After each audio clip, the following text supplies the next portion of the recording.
So, paminta lang. And mix ko lang siya. Ayoko kasi yung maraming lasa dahil gagawa din ako ng sauce. Dahil wala akong flat na gagawa nitong, ano ba to? Yung rice paper. So, dito ko na siya ilalagay. Yan. Ito siya.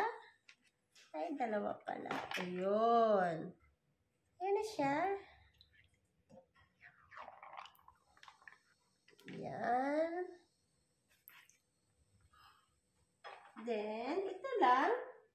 Lagyan ko siya ng 3. Yun. 3 hip.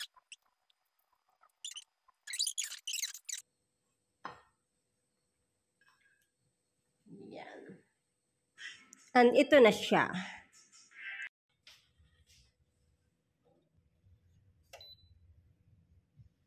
So, lagyan ko siya. Hintayin ko lang siyang kumulo bago ko ilagay yung aking dumpling. So, habang naka-steam yung aking dumpling, so gawa muna ako ng sauce.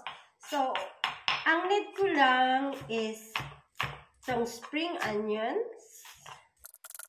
Spring onions. Ayan.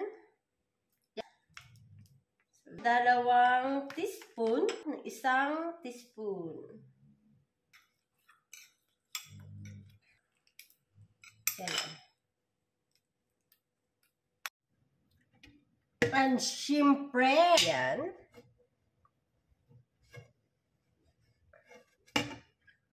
So, here it goes. Ready na siya. And then, my sauce. Yan o. Lalagay ko siya sa taas. Nako.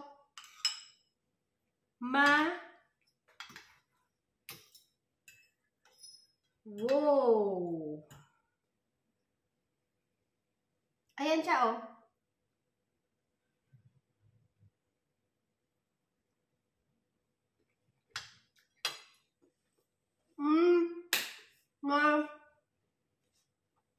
God. So, yummy. Guys, you have to try it.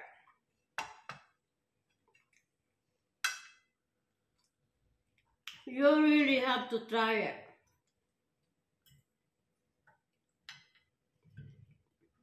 Ang sarap plus yung sauce niya super yummy. Super yummy.